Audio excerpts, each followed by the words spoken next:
Olá, pessoal do sexto ano. Vamos dar sequência ao nosso PET de Geografia? Semana passada falamos de paisagem natural, paisagem cultural.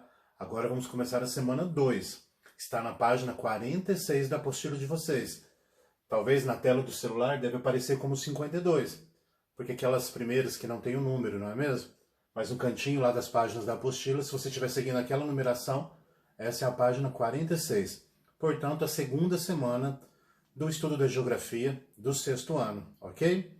E vejam que o tema é a relação dos povos indígenas com a terra. Nós não falamos de paisagem natural semana passada, aquela paisagem que não tem alteração humana? Como será a paisagem indígena?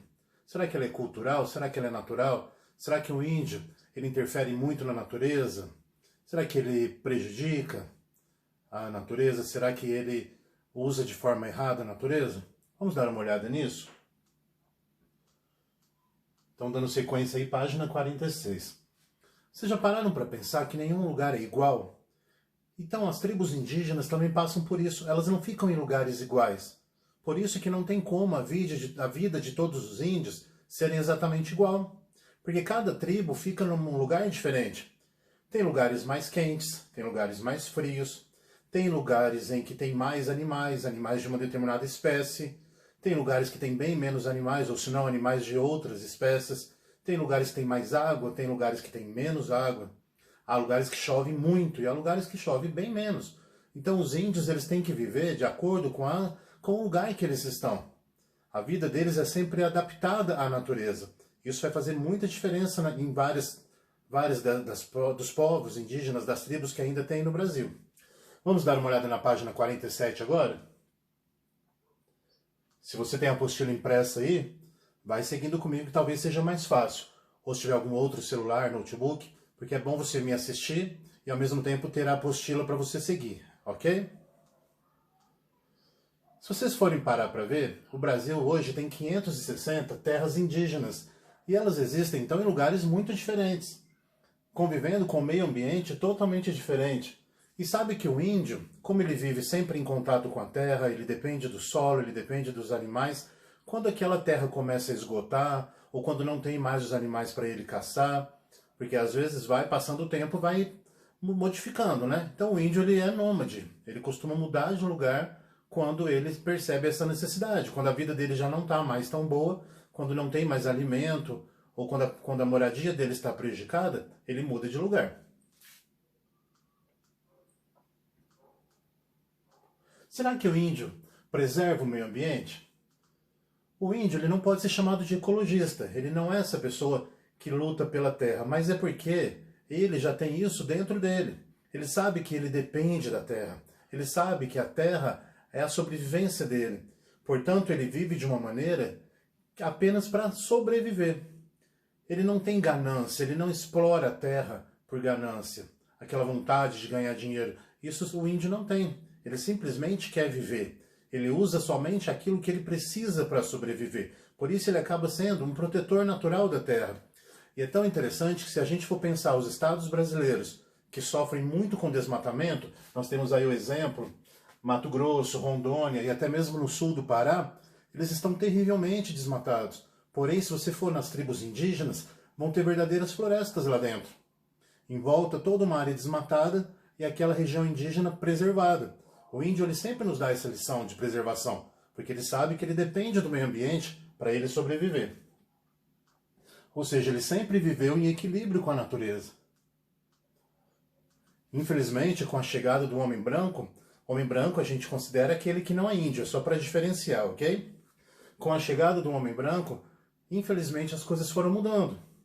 O homem branco explorou, o homem branco contaminou com essa vontade de ganhar dinheiro, com essa vontade de explorar a natureza para poder se dar bem.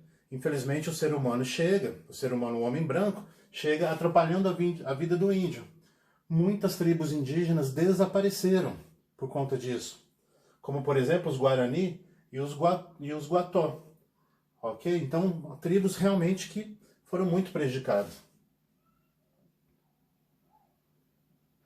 Se você quiser saber um pouquinho mais desse tema, clica nesse link, ou se não, eu acredito que eu vou conseguir mandar para vocês esse link no grupo, tá bom? E agora vamos ver as atividades. Olha aí, no finalzinho da página 47, nós temos a atividade 1. Observe no mapa de terras indígenas do Brasil e responda. Observe o mapa de terras indígenas do Brasil e responda. Vamos ver cadê a pergunta.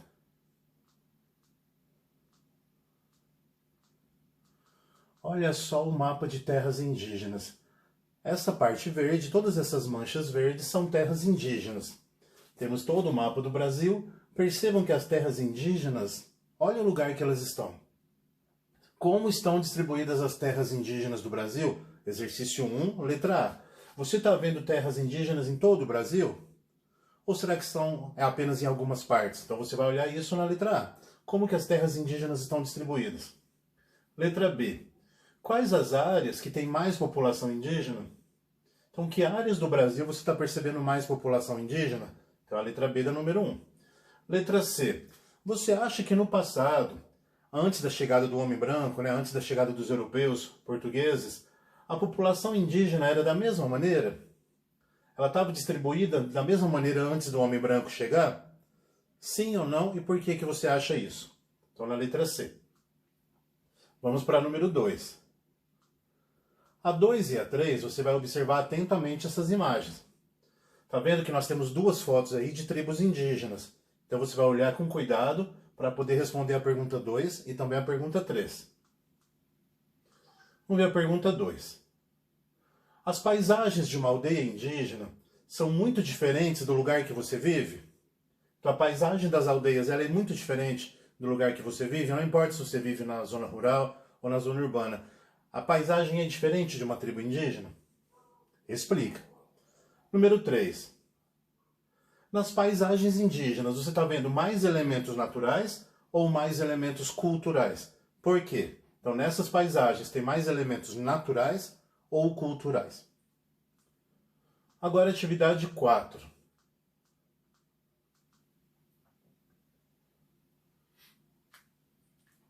Explique quais os desafios enfrentados pelos indígenas nas grandes cidades.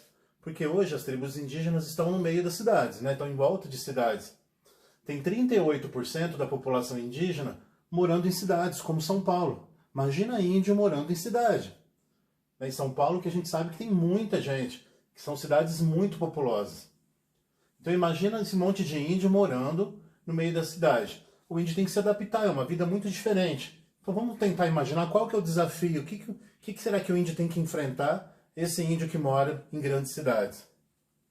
5. A última atividade. Elabore uma tirinha. Essa tirinha tem que ter 2 ou 4 quadrinhos mostrando a relação entre os índios e a natureza. Como que o índio convive com a natureza? Como que o índio vive no dia a dia em meio à natureza? Então faça o quadrinho, tira a sua foto, faz um caderno de geografia, hein?